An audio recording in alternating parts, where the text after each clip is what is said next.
साथियों, जय हिंद। मेरा नाम डॉक्टर संग्राम पाटिल है। मैं इंग्लैंड में काम करता हूँ। साथियों, जरा सोचिए, आपके पुरखों के बारे में सोचिए। आपके दादा परदादा, इन लोगों का अगर आप इतिहास जानना चाहो, इनके रिकॉर्ड्स अगर कहीं मिल जाए आपको, कहीं इंडिया में हो या ब्रिटिश के अंग्रेज़ों के रिकॉर्ड्स में हो, और आपको अगर पता चले कि मेरे पुरखों ने अंग्रेज़ों के खिलाफ जो स्वतंत्रता संग्राम हुआ था उसमें भारत के लिए, देश के लिए बड़ा योगदान दिया था, उनमें से कोई अपनी जान तक देने के लिए तैयार था या उन्होंने बलिदान भी कर दिया। अगर ये इतिहास आपको पता चले तो आपको कैसे लगेगा? जाहिर है आपको फक्र होगा, इन अपने पुरखों पर आपको अभिमान होगा। आप लोगों से इस बारे में बात करेंगे, उनको बताएंगे। और ज़रा सोचिए, अगर आपको यह पता चले कि अंग्रेज़ों के खिलाफ जो स्वतंत्रता संग्राम हुआ उसमें आपके पुरखों में से किसी ने अंग्रेज़ों का साथ दिया था और हमारे स्वातंत्र्य सेनानी जो लड़ रहे थे, देश के लिए बलिदान दे रहे थे, उनके खिलाफ बर्ताव किया था, तो जाहिर है कि आपको इसके बारे में अच्छा नहीं लगेगा। आपको शर्म आएगी कि अरे ये गलत किया था हमारे पुरखों ने। आपको मैं दूसरी एक स्टोरी बताता हूँ। एक जंगल में आग लगी होती है और सारे प्राणी देखते रहते हैं, बड़ा दुखी होते हैं, व्याकुल हो जाते हैं और कहते रहते हैं अरे ये बहुत बुरा हुआ, आग लगाने वाले ने ये लगानी नहीं चाहिए थी, अब हम कुछ नहीं कर सकते, इसमें बहुत सारे प्राणी मर जाएंगे, जंगल का नुकसान हो जाएगा। और ऐसा वो बोल रहे हैं और वो देखते हैं एक छोटी सी चिड़िया आकाश में उड़कर अपनी चोंच में पानी की कुछ बूंदें लेकर आग की तरफ उड़ रही है। तो ये लोग बड़े अचंभे में पड़ते हैं और उसको पूछते हैं, अरे चिड़िया रानी, तू ये क्या कर रही है? चिड़िया कहती है, मैं आग बुझाने के लिए अपनी चोंच में कुछ बूंदें लेके आई हो पानी की, समुंदर से। तो वो उस पर हंसते हैं, कहते हैं ये 2 बूंदों से क्या होने वाला है?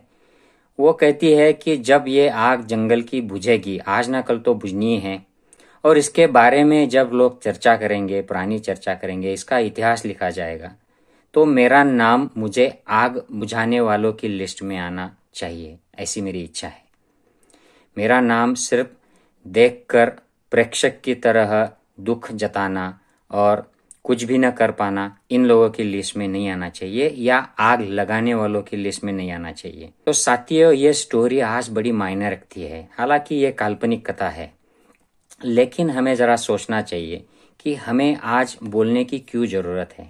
अगर हम आज चुप रहते हैं या गलत चीज़ें करने वालों के साथ रहते हैं, उनका साथ देते हैं प्रत्यक्ष या अप्रत्यक्ष रूप से, तो आगे आने वाली जो हमारी पीढ़ियां हैं वो हमारे लिए क्या सोचेंगी? क्या वो ये सोचकर फक्र महसूस करेंगे कि जब लोकतांत्रिक यंत्रणाएं खत्म हो रही थी, देश से पर्पसफुली खत्म की जा रही थी, तो हमारे पुरखों ने, मेरे दादा ने, मेरे पिताजी ने, मेरी मम ने इस घटना के ऊपर कोई भी प्रतिक्रिया नहीं दी? वो सिर्फ देखते रहे। उनको समझ रहा था कि यह बुरी चीज़ हो रही है, यह अच्छा नहीं है, हमारी अगले जनरेशन्स के लिए भी अच्छा नहीं है, लेकिन उन्होंने कुछ नहीं किया और वो कुछ नहीं कर पाए। सोचिए कि अगर अब इसके बारे में कुछ कर पाते हैं, आप रास्ते पे उतर नहीं सकते हैं, कम से कम कुछ बोल पाते हैं, या कम से कम आप जो लोग काम कर रहे हैं इसके खिलाफ, लोकतंत्र को बचाने के लिए, उनका समर्थन करें, अप्रत्यक्ष रूप से करें, उनको विरोध न करें। अगर आप इतना भी कर पाते हैं और ये बात आपके अगली पीढ़ियों में किसी को समझ में आती है, तो उन्हें आपके ऊपर फक्र होगा। तो साथियों, आज क्या चल रहा है?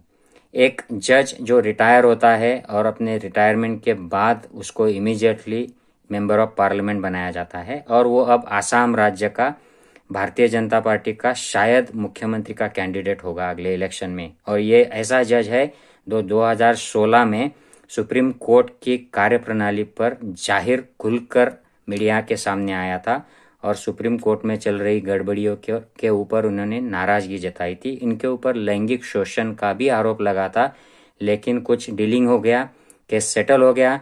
अयोध्या मामले में इन्होंने सरकार को चाहिए ऐसा निर्णय दिया और बाद में वो अब MP हो गए हैं। हमारी पुलिस क्या कर रही है?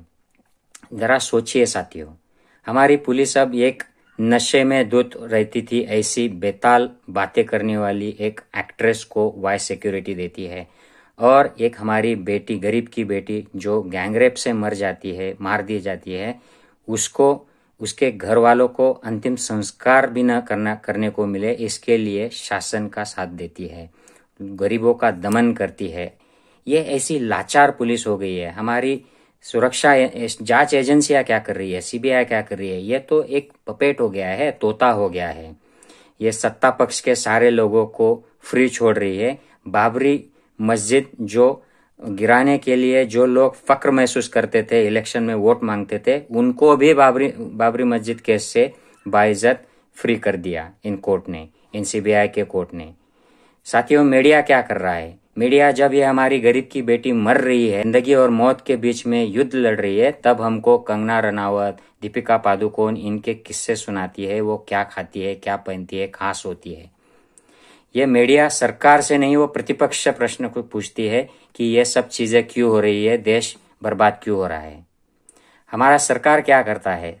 सरकार हमारा, देखिए साथियों, अब आप ठीक से ये बात देखिए, जब हमारा मजदूर गरीब आदमी केरला से बिहार तक पैदल चलता है हजारों किलोमीटर लॉकडाउन की वजह से, ऐसे हालात में हमारे प्रधानमंत्री 8,500 करोड़ का हवाई जहाज खरीदते हैं खुद के लिए, नया संसद बनाते हैं। क्यों? क्योंकि उनको ये लग्जरी चाहिए, उनका नाम बनना चाहिए। तो इनको गरीबों से कुछ लेना नहीं है। ये किसान बिल पास करते हैं कोरोना के लॉकडाउन में, और किसान बिल में ये क्या फैसिलिटी करते हैं, तो उनके जो दोस्त है उन लोगों को प्राइवेट बिजनेस शुरू करने के लिए फैसिलिटीज देते हैं, ताकि ये किसानों की जो इनकम आ रही है, ये जो उत्पाद हो रहा है, इसका वो फायदा उठा सके और अब अडानी और अंबानी की बड़ी कृषि क्षेत्र में कंपनियां खुल सके। और साथियों, इस हालात में अगर हम चुप रहते हैं तो हमारी बात कोई भी नहीं करेगा। ना न्यायपालिका कर रही है, ना पुलिस कर रहे हैं, ना मीडिया कर रहे हैं, ना शासन के लोग कर रहे हैं।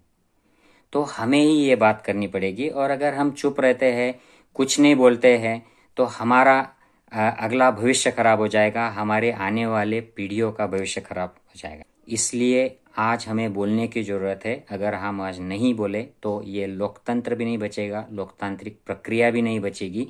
सारा ये जो देश है हमारा, ये इन भांडवलशाहों के हाथ में चला जाएगा। तो साथियों, मैं आपसे अनुरोध करता हूँ, मैं अपील करता हूँ, please talk for yourself, talk for democracy. जय हिंद साथियों।